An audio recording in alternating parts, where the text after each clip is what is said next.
देखो इससे पहले कि मैं थोड़ी सी भी मुस्कुराहट यहाँ पर हमारे डोल्ची गाबाना के एम्बेसडर जूल्स कुंडे या फिर हमारे मेसी के पर्सनल टच वाले लमीन यमाल के पेनल्टी मिस पे अगर हंस दूं, अबे यार रोनाल्डो ने भी तो मिस करी थी। Oh my God! तो देखो पेनल्टी तो हम कंसिडर ही नहीं कर रहे, ठीक है, पेनल्टी तो कंसिडर नहीं कर रहे, लेकिन अगर इस नेशंस लीग की समरी की बात करें, it's a banger, it's cinematic, it's historic brothers.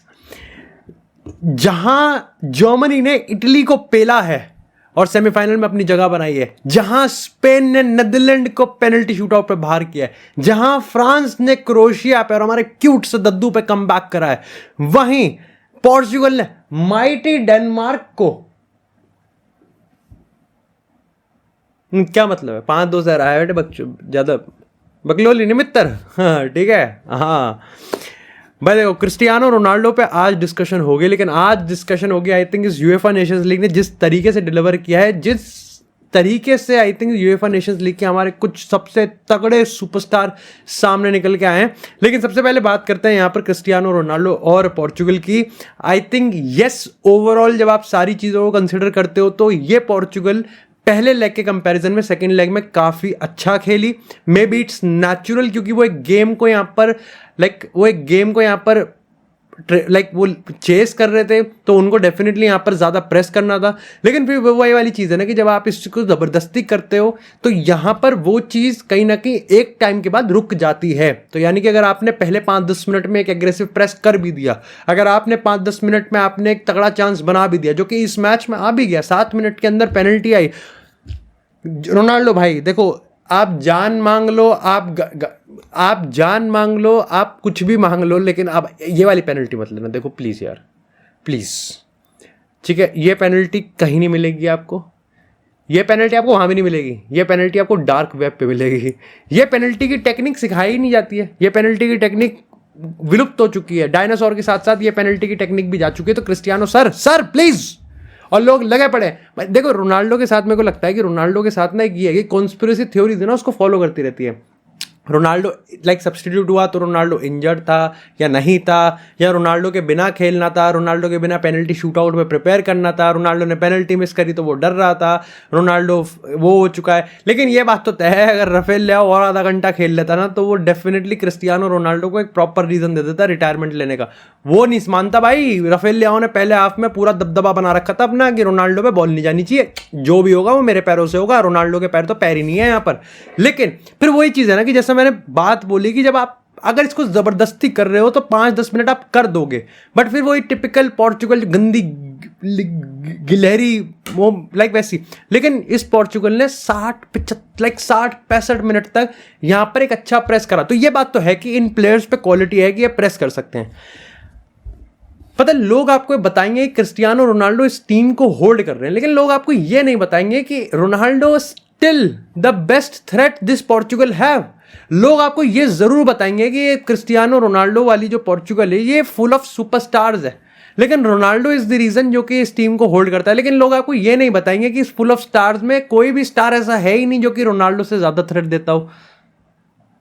Ronaldo के बिना अगर हम बात करें, यस गोंसालो रैमोस यहां पर काफी ज्यादा अच्छे हैं, यस यहां पर डियोगो जोटा एक लिवरपूल का स्ट्राइकर है, गोंसालो रैमोस ने कुक किया है, लुइस एनरिके के अंडर गोंसालो रैमोस भी अच्छा खेल गया। लेकिन क्रिस्टियानो रोनाल्डो का जब आप इंपैक्ट देखते हो, जब रोनाल्डो के आप चांस क्रिएशन की बात करते हो, in all hindsight yes Portugal ने 5 गोल मार दिए, 4-5 गोल सूद दिए, लेकिन वो जो दूसरा गोल जिसने क्रिस्टियानो रोनाल्डो के जो गोल मारा था, जिसने पोर्चुगल को डेफिनेटली एक अच्छी खासी लाइफलाइन दी थी, वो सबको पता है कि वो इंस्टिंक्ट सिर्फ क्रिस्टियानो रोनाल्डो में और किसी में नहीं है। रोनाल्डो का एक ऑफसाइड गोल जो उसने हेडर मारा था, वो उसकी अभी भी सबसे बड़ा उसका वेपन है कि उसकी पेनल्टी बॉक्स में जो उसकी मूवमेंट्स है उसको कोई मैच नहीं कर सकता। अब देखो ऐसा नहीं है कि जैसे मैं तुमको लग रहा है कि भाई जिस तरीके से जा रहे हैं लगता है 10 on 10 रेटिंग दे के ही मानेंगे। देखो ऐसी बात नहीं है। मैंने आई थिंक लाइव स्ट्रीम पे भी अपने ओजीज को जरूर बोला था। खैर ओजीज से याद आया, गाइस तुम्हारे भाई का टूर्नामेंट है, टीम लेके जा रहा है, विश मी लक। और जिन्होंने मेरा इंस्टाग्राम का ब्रॉडकास्ट चैनल नहीं फॉलो कर रखा है भाई वहीं पर ही आएंगे। मे भी आई थिंक मैं मैच का अपना लाइव स्ट्रीम कर दूं अगर मेरा मूड रहा तो। अगर टीम ठुक रही होगी तो फिर लिंक वहाँ आएगा टेलीग्राम पे। लेकिन रोनाल्डो के फर्स्ट टच खराब थे, ये बात तो मैं मानता हूँ कि रोनाल्डो के फर्स्ट टच में खराबी थी। यस, लाइक अगर हम ब्रूनो फर्नांडिस की बात करें तो उसके पासेस खराब आ रहे थे। राफेल लियाओ की बात करें तो वो तो आर यानी कि रोनाल्डो रिटायरमेंट के प्रोपागेंडा पे चल पड़ा था यहाँ पर। विटिनिया एब्सोल्युटली ब्रिलियंट, लेकिन विटिनिया की बात करें या फिर बाकियों की बात करें, sloppy passes I think first half पहले 50 मिनट में हमने ज्यादा देखे, जहां पर डेनमार्क को इकलौता चांस यहाँ पर जो भी वो बना रहे थे, जो भी उनका इंटेंट था, जितना भी ऑफेंसिव आउटपुट था, वो सारा का सारा पोर्चुगल का दिया करा था। इट वॉज दहेज, ये दहेज था। It was something similar to dowry, जो कि मेरे को लगता है कि इन एनी केस इलीगल है। तो ना ही आपको यहां पर वो चीज करनी चाहिए, गलत है, मेटाफोरिकली भी, लिटरली भी और टेक्निकली भी। अब देखो यहां पर मेरे को लगता है कि आई थिंक रोनाल्डो के फर्स्ट टच खराब तो थे, और इसका ये एविडेंट है भाई, जिसने मैच देखा है उसको पता होगा रोनाल्डो के फर्स्ट टच खराब आ रहे थे। बट इन सारे ही एस्पेक्ट्स को, जब आप रोनाल्डो के वर्क रेट की बात करते हो, जब आप रोनाल्डो के प्रेस की बात करते हो, रोनाल्डो के चांस क्रिएशन की बात करते हो, मेरे को एक भी चीज लगता है कि ये भी लगता है कि रोनाल्डो धीरे धीरे कहीं ना कहीं ज्यादा सेल्फिश नहीं हो रहा। मतलब सेल्फिश इन द सेंस कि जहां पहले जिन सीन्स में वो इस मान के चलता था कि वो इस चांस को बरी कर सकता है, अब वो कहीं ना कहीं उन्हीं चांस को बरी ना करने की जगह वो यहां पर लाइक दूसरों को सेटअप करता है। और उसी में चीज मैं ऐड करना चाहूंगा, ये टीम केमिस्ट्री में नेट नेगेटिव है। इस पोर्चुगल की टीम को देख के, या तो ऐसा है कि मैंने बहुत सारी टीमों को उसका मतलब देखा ही नहीं है फिर, बट अगर मैं नेदरलैंड की बात करूं, अगर मैं यहां पर इंग्लैंड की भी कुछ हद तक बात करूं, स्पेन की बात करूं, लाइक मैं अगर यहां पर फ्रांस की भी बात करूं, इनके सबके कंपैरिजन में मेरे को पोर्चुगल ऐसी टीम लगती है जो जिसमें सबसे ज्यादा पोटेंशियल है, बट साले सिनर्जी के मामले में, केमिस्ट्री के मामले में इतने ज्यादा नेट नेगेटिव हैं that they don't even, like ऐसा लगता है कि, और फिर वही वाला आता है ना कि ये सारे प्लेयर्स अपने क्लब में चमकते हैं, नेशनल टीम में क्यों नहीं चमकते। जब इन सब चीजों को आप कंसिडर भी करोगे तब भी क्रिस्टियानो रोनाल्डो इस टीम के लिए काफी ज्यादा फंडामेंटल है। डज दैट मीन कि Cristiano Ronaldo is the best performing player? नहीं, बट डज दैट मीन कि क्रिस्टियानो रोनाल्डो के साथ ही ये टीम बेस्ट परफॉर्म कर सकती है? एटलीस्ट ये तो अभी तक भाई देखो रॉबर्टो मार्टिनेज ने दिखाया है। विदाउट रोनाल्डो उसका गेम कोई इतना बहुत एंटरटेनिंग नहीं है, इतना कोई खूबसूरत नहीं है। आज में भी लोग कहते हैं कि रोनाल्डो के जाने के बाद तो यहाँ पर 2 गोल मार दिए, but the context matter. Denmark वहां पर गेम चेस कर रही थी, गेम डाय हो रहा था, गेम अपने डेड एंड पे पड़ा हुआ था यहाँ पर, इसलिए यहाँ पर डेनमार्क को गोल कंसीड करने से ज्यादा वो यहाँ पर गोल चांस पे, गोल क्रिएशन पे, गोल मारने पे ज्यादा ऑब्सेस थे, और इसलिए पर उन्होंने पोर्चुगल को स्पेस दिया। मेरे को लगता है आई थिंक देखो in all hindsight, yes Portugal ने कम बैक किया, यस रोनाल्डो ने भी गोल मार दिया, सब बढ़िया है, there is no way. Germany में अगर आप बात करोगे ये उन्होंने ऑफ कोर्स 3 गोल खा लिए, एक डाइंग मोमेंट पे खा लिया, एक गिफ्ट कर दिया, लेकिन जर्मनी की ये गेम, जर्मनी इतना रूथलेस फुटबॉल खेल रही है ना प्लेयर्स के साथ, Kimmich, Goretzka, Musiala, Schlotterbeck, mister Rudiger, ये फोड़ देंगे, भून देंगे, बारबी क्वैक कर देंगे पोर्चुगल का। अगर पोर्चुगल में रॉबर्टो मार्टिनेज ने अपना सिस्टम यहां पर ठीक नहीं किया, the way Kimmich is playing, it's cinema भाई। मूसियाला, फ्लोरियन विथ, इन सबको रोकना इनके बस की बात नहीं है।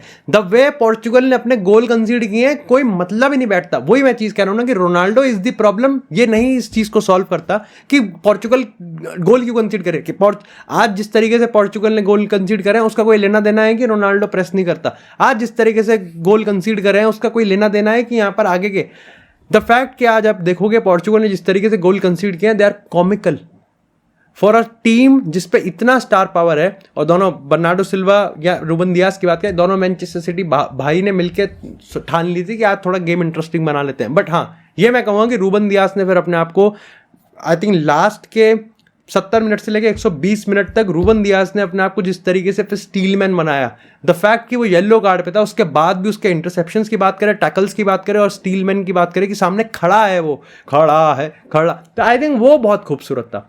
अब बात करते हैं यहाँ पर थोड़ी सी स्पेन की, और यहाँ पर स्पेन, नेदरलैंड, क्रोएशिया, फ्रांस की। देखो क्रोएशिया फ्रांस वाला मैंने इतना नहीं देखा, जितना देखा है मैं बता देता हूँ। चुआमेनी एब्सोल्युटली ब्रिलियंट भाई, ओलिसे, डेम्बेले, आंडू पांडू Kolo Muani, Kylian Mbappe, Kingsley Coman, Barcola, भाई क्या है, डुई भाई, क्या अटैकिंग आउटपुट है भाई, ये भाई क्या अटैकिंग आउटपुट है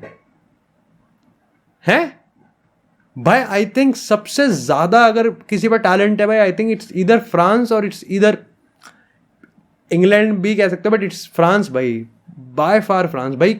बट हाँ ये भी कह सकते हो कि आई थिंक जिस तरीके से परफॉर्मेंस आ रही है, चाहे आप डेम्बेले की बात करो, डुई की बात करो, बारकोला की बात करो, फिर किलियन एम्बापे की बात करो, ये गेम काफ़ी ज़्यादा सही था। आई थिंक यहाँ पर जिस तरीके से फिलहाल के तौर पे मिडफील्ड की बात करें, चुआमेनी जिस तरीके से उसने परफॉर्मेंस दी है इस मैच पे, भाई रियल मैड्रिड में अपन लोग ड्रीम करते हैं कि चुआमेनी ऐसी परफॉर्मेंस निकाल दे। समझ रहे हो तुम इस चीज़ को? इसी के साथ यहाँ पर अगर हम बात करें स्पेन और नेदरलैंड की, देखो ओवरऑल दोनों लेग्स की बात करें तो नेदरलैंड ज़्यादा बेटर थी, लाइक बहुत एस्ट्रोनॉमिकल मार्जिन से नहीं, बट बेटर तो थी। लमीन यमाल दोनों ही गेम में लमीन यमाल खेल गया। ऑफ कोर्स उसके जो बैंगर वाले थे वो बैंगर वाली परफॉर्मेंस नहीं आई। जब आप लमीन यमाल का गोल देखते हो, अनदर बैंगर, भाई ने कच्चा उतार दिया तो कहीं और की स्टूडियो में बैठ के किलस गई, इट्स अनदर बैंगर। उसके बाद उसने पेनल्टी मिस कर दी, फिर उसने उसी का स्टोरी डाल दिया, इट्स अनदर बैंगर। लेकिन आप ये बात करो कि लमीन यमाल, ओयारज़ाबाल और निको विलियम्स की जिस तरीके से केमिस्ट्री आपको ऑन द पिच दिखती है, और उसमें जब आप यहाँ पर फरान टोरेस की बात करें, डैनी ओल्मो की बात करें, या फिर किसी और का तड़का लगाते हो, it's genuinely brilliant. I think lamin Yamal irrespective of the fact कि मिनट 100वां चल रहा है जब उसने गोल मारा, मिनट 92 चल रहा है, मिनट 22वां चल रहा है, मिनट 50वां चल रहा है, अगर लमीन यमाल आपको सेटअप करने पे आ गया तो इसको माय का लाल नहीं है। और अगर आप भागने के लिए तैयार हैं, आप अपनी पोजीशन पकड़ने के लिए तैयार है, पकड़। निको विलियम्स ने हाल ही में, लाइक ये मैंने एक्सटेंसिवली एक्सक्लूसिवली उसको देखा है नेदरलैंड्स के अगेंस्ट दोनों लेग में, और नेदरलैंड्स के डिफेंस में आप देखो भाई यहाँ पर उनके पास कैसे कैसे प्लेयर्स हैं भाई। उनके पास वर्जिल वैन डाइक है, उनके पास फ्रैंकी डियोंग है, उनके पास ज़ावी सिमंस है, उनके पास डम्फ्रीज है। They are genuinely very good. तो बट यही है कि निको विलियम्स ने इस एस्पेक्ट में तो काफ़ी ज़्यादा इंप्रूव किया है कि वो अपने वर्क रेट को पर्टिकुलरली यहाँ पर लमीन यमाल के साथ कॉम्प्लीमेंट करे, जिससे लमीन यमाल और रफीनिया वाला जो आपको कनेक्शन दिखता है बार्सिलोना में, कहीं ना कहीं कुछ हद तक लमीन यमाल और आपको निको विलियम्स का कनेक्शन आपको नेशनल टीम में भी दिखता है। उसके ऊपर से जब आप ओयारज़ाबाल का डालते हो तो उसके इंस्टिंक्ट मैं कह सकता हूँ ऑलरेडी मोराटा से बेटर है। तो स्पेन यस बेटर नहीं थी नेदरलैंड से दोनों लेग्स में, बट स्पेन लकी भी नहीं थी, they just picked their moments. Netherlands की बात करें भाई, देखो I think it's a shame के नेदरलैंड्स चले गई। अभी सेमीफाइनल का आकलन ये हो रहा है कि it's France versus Spain, it's Portugal versus Germany. Do let me know तुम्हारे हिसाब से इस सेमीफाइनल्स के जीत के प्रबल दावेदार कौन हो सकते हैं। I need to work on my scripts.